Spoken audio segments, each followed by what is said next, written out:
everyone, it's Monday here at Muscle in the Morning, and I'm Dave Palumbo, and today is August 20th, 2018. And let's find out what's going on in the world of bodybuilding and fitness. Does anyone else out there remember how you used to be able to get those cheat codes for video games way back in the day? Well, I'm starting to think that Charles Griffen might have just found a cheat code of his own. Less than a month away from hitting the Olympia stage for the first time, Griffen looks like he's found some new way to hack the system, because this dude is on another level right about now. Anyone who's followed his career since his amateur days probably knew he was destined to do something big at some point in his career, but I'm not sure if even he would have told you that he'd be here right now this soon.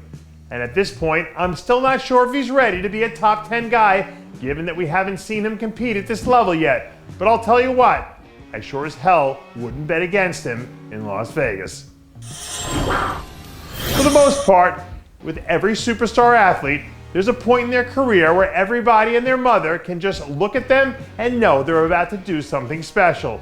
And I think we can probably all agree that Derek Lunsford is at that point right now. The man who a lot of people in the know are predicting to be the heir apparent to the 212 division is looking more dangerous by the day now.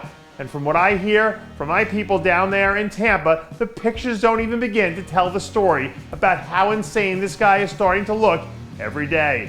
Even at his absolute best, I still don't think I'd go as far as saying he's ready to give King Flex a serious title scare this year. But I damn sure wouldn't be shocked if we all came out of the weekend talking about the start of the Lunsford era that's coming down the pike in 2019.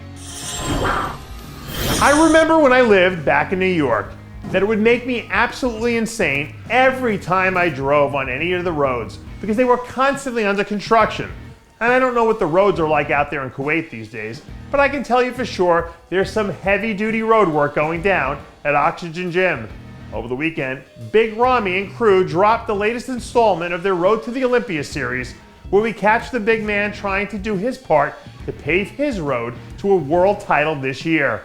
At least right now, the last images that most fans have of Ramy is from that insane post-Olympia run that he had last year, where he was flat out awesome in that win at the Arnold Europe.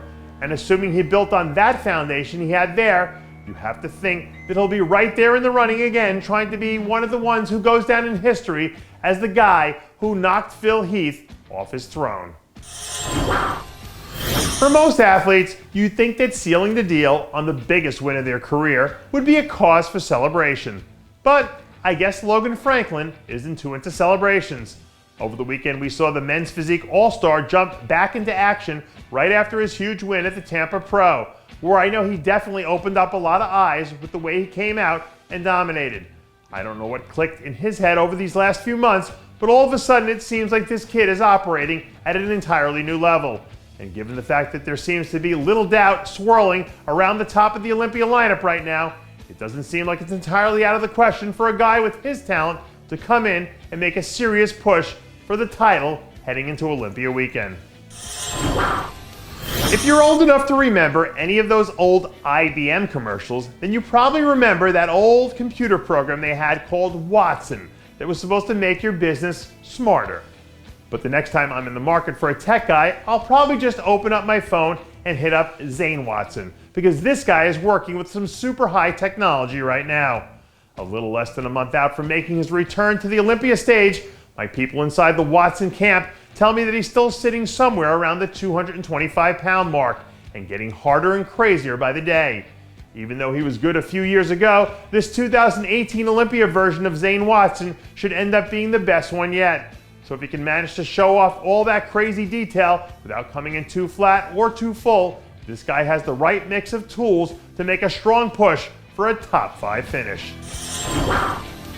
And that does it for yet another edition of Muscle in the Morning.